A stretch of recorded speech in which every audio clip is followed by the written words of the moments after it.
வணக்கம். நான் உங்கள் கோவிந்தராஜன். இது சப்தகிரி டிராவல் எக்ஸ்பி. கீழே திருப்பதியில் கொடுக்குற எஸ்எஸ்டி டோக்கன் நிலவரங்க. இன்னைக்கு தேதி 22 வியாழக்கிழமை. உங்களுக்கு எல்லாருக்கும் தெரிஞ்சிருக்கும். இன்றைக்கி ஈவினிங் உள்ள டிக்கெட் மட்டும் தான் கொடுப்பாங்க. அது காலைல 4:30 மணிக்கு பார்க்கும்பொழுது எந்த டிக்கெட்டுமே அவைலபிள் இல்லைங்க. எல்லாமே கொடுத்து முடிச்சுட்டாங்க.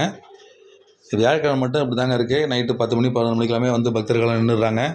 கரெக்டாக 2 மணிக்கு கவுண்டர் ஓப்பன் பண்ணும்போது எல்லோரும் போய் நின்றுறதுனால மேக்ஸிமம் ஒரு 1.5 மணி நேரம் 2 மணி நேரத்துக்குள்ளார மொத்த டிக்கெட்டுமே முடிஞ்சிருதுங்க. ஒரு 12,000லேருந்து 15,000 டிக்கெட் வரைக்கும் கொடுக்குறாங்க. அது எல்லாமே வியாழக்கிழமை மட்டும் 4 மணிக்கு வரையும் முடிஞ்சிருது. அதே மாதிரி தான் இன்றைக்கி முடிஞ்சிச்சு. 4:30 மணிக்கு எடுத்து பார்க்கும்பொழுது எந்த டிக்கெட்டுமே அவைலபிள் இல்லைங்க. கவுண்டர் க்ளோஸ் பண்ணிட்டாங்க. இதுக்கப்புறம் வர பக்தர்கள் வந்து டோக்கன் தான் வாங்கணும் அப்படின்னா நாளைக்கு காலையில் தாங்க டோக்கன் கொடுப்பாங்க. நாளைக்கு காலையில் நீங்கள் டோக்கன் வாங்கினீங்கன்னா நாளைக்கு சாயங்காலம் இல்லைன்னா அதுக்கு அடுத்த நாள் காலையில் சனிக்கிழமை காலையில் தரிசனம் பார்க்கலாம். அந்த மாதிரி தான் டோக்கன் கொடுப்பாங்க. அதனால் உங்களுக்கு விருப்பம் இருந்தால் கீழே உள்ள லோக்கல் டெம்பிள்ஸ்லாம் பார்த்துட்டு நாளைக்கு காலையில் டோக்கன் வாங்கிட்டு போய் நாளைக்கு ஈவினிங் தரிசனம் பார்க்கலாம். அப்படி இல்லைன்னு சொன்னால் டேரெக்டாக இன்றைக்கி கிளம்பி திருமலைக்கு போகலாங்க. சுவாமி தரிசனம் பார்க்கறதுக்கு 12 மணி நேரத்துலேருந்து 18 மணி நேரம் இப்போதைக்கு ஆகிட்டுருக்கு.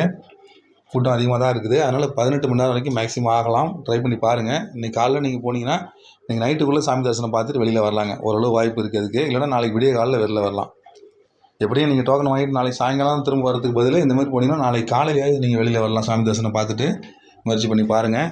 திருமலையில் நவம்பர் மாதம் புக்கிங்லாம் இப்போ ஓப்பன் பண்ணி ஆரம்பித்து போயிட்டுருக்குங்க. எலக்ட்ரானிக் டிப் ரெஜிஸ்ட்ரேஷன் வந்து புக்கிங் முடிஞ்சு ரிசல்ட் அறிவிச்சிட்டாங்க.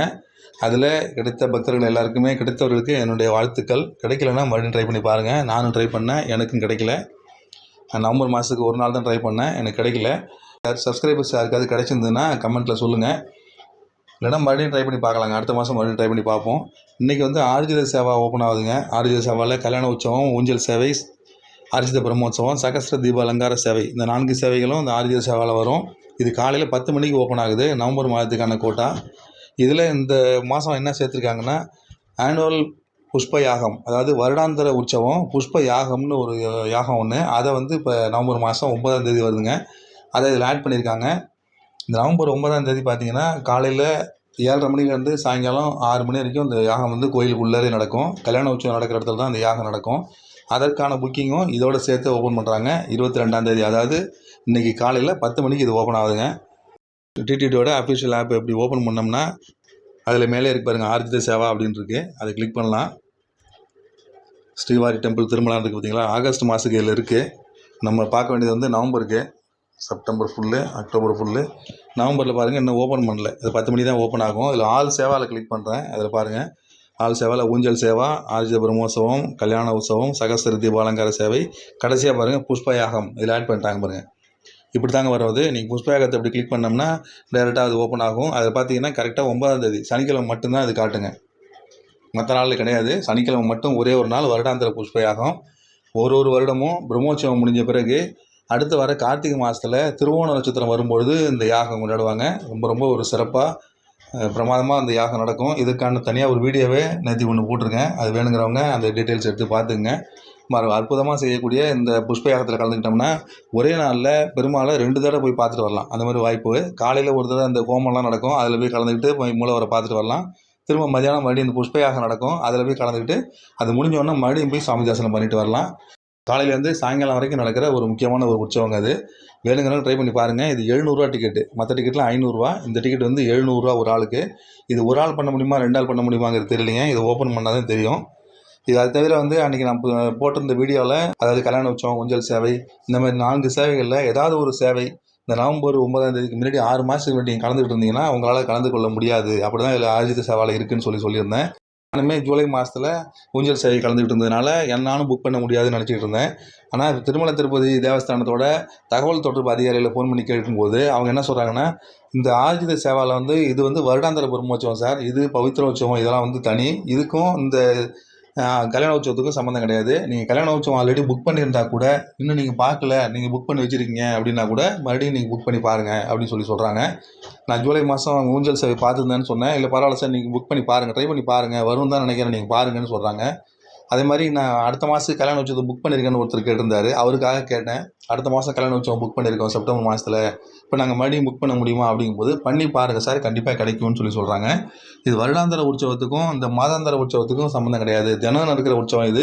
அதுக்கு சம்மந்தம் கிடையாது.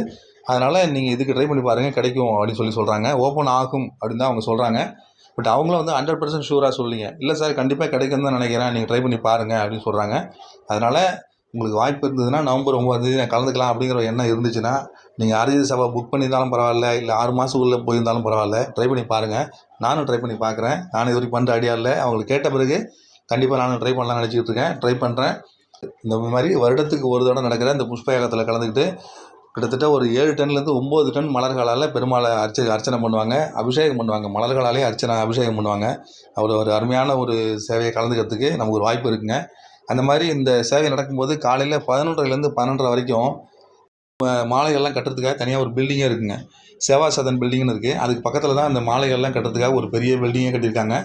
அங்கேருந்து கிட்டத்தட்ட ஒரு 250 கூட 300 கூடையில் மலர் மாலைகள்லாம் எடுத்துகிட்டு வருவாங்க. பூக்கள் தான், எல்லா வகையான பூக்களும் தலையில் தான் தூக்கிட்டு வருவாங்க. சேவாக்ஸ்லாம் தலையில் தூக்கிட்டு வந்து கோயிலுக்கு எடுத்துகிட்டு வருவாங்க. நவம்பர் 9 அன்றைக்கி இந்த சேவையில் நம்ம கலந்து கொள்ள முடியலன்னா கூட அன்றைக்கி அந்த திருப்பதியில் இருந்தோம்னா கூட போதுங்க. திருமலையில் இந்த கூடையில் பூக்கள்லாம் எடுத்து வரதை பார்க்கலாம். ரொம்ப ரொம்ப ஒரு அற்புதமாக இருக்கும். 7 டன் 9 டன் வெயிட்னா எவ்வளோ இருக்கும் பாருங்கள் பூக்கள்லாம். அது பார்க்கறதுக்கான வாய்ப்புகள் நவம்பர் 9 நமக்கு கிடைக்கும். இந்த சேவையில் கலந்துக்கிறதுக்கு முயற்சி பண்ணுங்கள். இது 3 நிமிஷத்துலேயே முடிஞ்சிருச்சு போன வருஷம்லாம். இந்த வருஷமும் அதே மாதிரி தான் இருக்கும். 700 டிக்கெட்டாக இருந்தாலும் நிறைய பேர் ட்ரை பண்ணுவாங்க. நீங்களும் ட்ரை பண்ணி பாருங்கள். அதே மாதிரி இந்த சேவை நவம்பர் 9 அன்றைக்கி பாருங்கள். அன்றைக்கி ஓப்பன் ஆகும்பொழுது அன்றைக்கி வேறு உற்சவங்கள் எதுவுமே இருக்காது. அதாவது கல்யாண உற்சவம், ஊஞ்சல் சேவை, ஆர்ஜித பிரம்மோற்சவம், சகஸ்ர தீபாலங்கார சேவை, இந்த 4 சேவைகள் அன்றைக்கி கிடையாது. ஏன்னா இது கோயிலுக்கு வளாகத்துக்கு உள்ளே நடக்கிற சேவை இந்த புஷ்ப யாக சேவை. அதனால் மற்ற எல்லா சேவைகளும் அன்றைக்கி நிப்பாட்டிட்டாங்க, கேன்சல் பண்ணிவிடுவாங்க. இந்த ஒரு சேவை மட்டும்தான் அன்றைக்கி புக்கிங் பண்ண முடியும். ட்ரை பண்ணி பாருங்கள். மேக்ஸிமம் 1000 பேர் வரைக்கும் அலோவ் பண்ணாங்க போன வருஷம். இந்த வருஷம் எவ்வளோ அலோவ் பண்ணுறாங்கிறது தெரியலைங்க. கண்டிப்பாக இது கிடைக்கிறது கொஞ்சம் சிரமமாக தான் இருக்கும். நீங்களும் முயற்சி பண்ணி பாருங்கள். அதுமாதிரி இன்றைக்கி மத்தியானம் 3 மணிக்கு விர்ச்சுவல் சேவை ஓப்பன் ஆகுதுங்க. அதாவது இதே ஆர்ஜித சேவை 4 சேவைகளுக்கு பார்த்திங்கன்னா அதே சேவைகளுக்கான விர்ச்சுவல் பார்ட்டிசிபேஷன் உள்ள சேவை ஓப்பன் ஆகுது. இதில் நீங்கள் சேவையில் கலந்துக்கிட்டு அதுக்கப்புறம் தனியாக நீங்கள் தரிசனத்துக்கு புக் பண்ணணும். நீங்கள் சேவையில் எப்போ வேணாலும் புக் பண்ணலாம். அந்த என்றைக்கு புக் பண்ணீங்களோ அதுலேருந்து அடுத்த 1 வருஷத்துக்குள்ளே தனியாக சாமி தரிசனத்துக்கு புக் பண்ண முடியும். அந்தமாதிரி வாய்ப்பு உள்ள சேவை இது. ட்ரை பண்ணி பாருங்கள். இதற்கான வீடியோ ஏற்கனவே போட்டிருக்கேன். அதில் போய் பார்த்தீங்கன்னா இதற்கான டீட்டெயில்ஸ்லாம் உங்களுக்கு தெரியும். இது மத்தியானம் 3 மணிக்கு ஓப்பன் ஆகுதுங்க. அது திருமலா திருப்பதி தேவஸ்தானத்தில் அடுத்தடுத்து தொடர்ந்து அப்டேட்ஸ்லாம் வந்துக்கிட்டே இருக்குது. அதை பற்றின டீட்டெயில்ஸ்லாம் தொடர்ந்து நம்ம பார்க்கலாங்க. மறுபடியும் இதுமாதிரி இன்னொரு அப்டேட்ஸோடு உங்களை மீண்டும் சந்திக்கிறேன். நன்றி, வணக்கம்.